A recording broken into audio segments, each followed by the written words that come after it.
प्रतिनिधि सभाको उपसभामुख पदका लागि कांग्रेस नेत्री पुष्पा भुसालद्वारा उम्मेदवारी दर्ता। एमालेबाट सांसद विद्या भट्टराईले दिइन् उम्मेदवारी।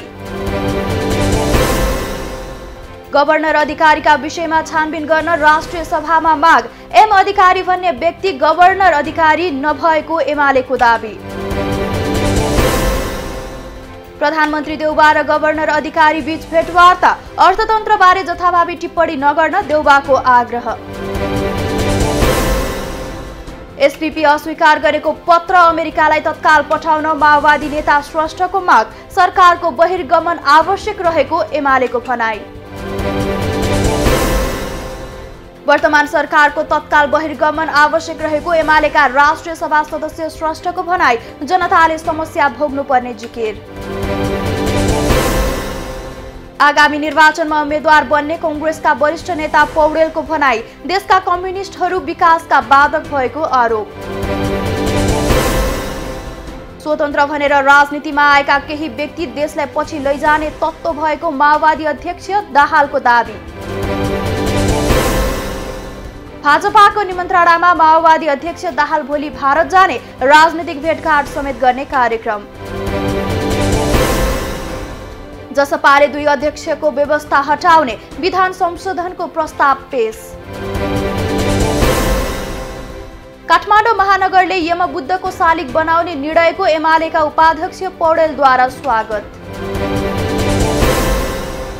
काठमाडौँ महानगरका मेयर शाह र एमाले अध्यक्ष ओली बीच भेटवार्ता। ओलीद्वारा शाहलाई तबला उपहार।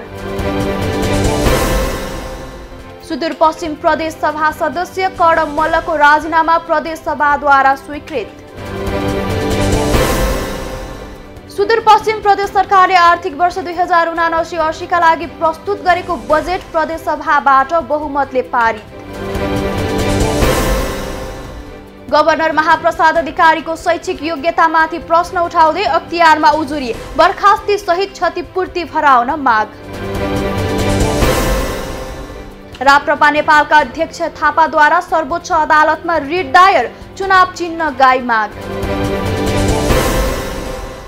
कांग्रेस सांसद पन्तद्वारा वैदेशिक रोजगारीमा जानेहरूको श्रम अवधि थप्न माग। विराटनगरको 3 पैनी चोकमा रहेको नाङ्लो रेस्टुरेन्टमा आग लागे। रेस्टुरेन्ट पूर्ण रूपमा जलेर नष्ट। सिराहामा सघन शहरी कार्यालयले गरेका विकास निर्माणका काम गुणस्तरहीन भएको स्थानीयको गुनासो। पशु सेवा तालिम केन्द्र कैलाली मार्फत प्रदान गरिएको अनुदानमा सम्झौता भन्दा कम रकम भुक्तानी। किसान आक्रोशित। काभ्रेमा चालु आर्थिक वर्षको 11 महिनाको अवधिमा सवारी दुर्घटनामा 36 जनाले ज्यान गुमाए। सवारी नियमको पालना नगरेकै कारण दुर्घटना बढी। काठमाडौँमा चितुवाको आक्रमणबाट 5 जना घाइते। घाइतेहरूको मनमोहन अस्पतालमा उपचार हुँदै।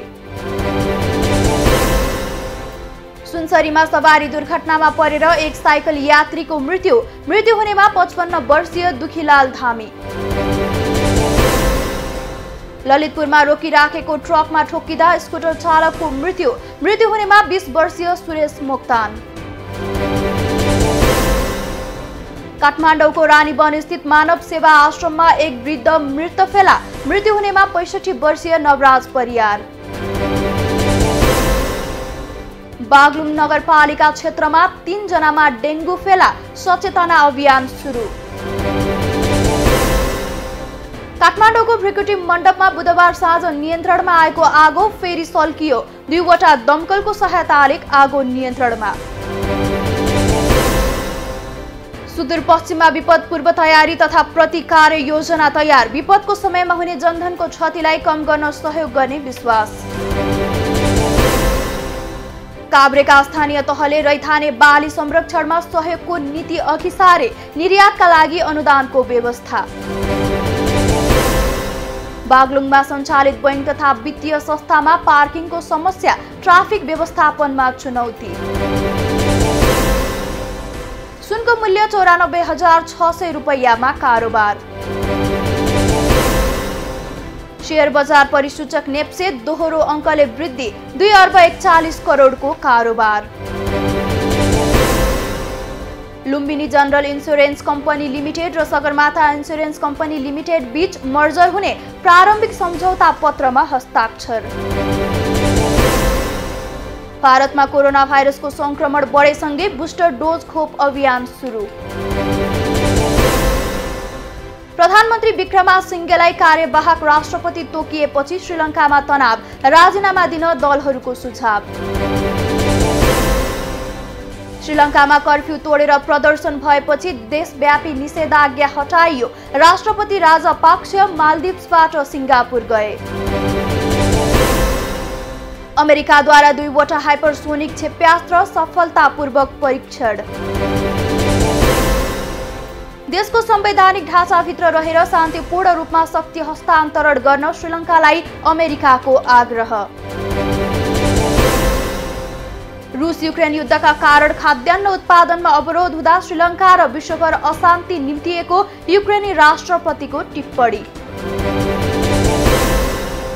बेलायतको प्रधानमन्त्री बन्ने दौडमा रहेका सत्तारूढ कन्जर्भेटिभ पार्टीका 8 नेता मध्ये ऋषि सुनाक अग्रपंक्तिमा। आईसीसी पुरुष विश्वकप लिग 2 अन्तर्गत त्रिकोणात्मक एकदिवसीय अन्तर्राष्ट्रिय सिरिजमा नेपालको पहिलो जित, स्कटल्यान्ड 5 विकेटले पराजित।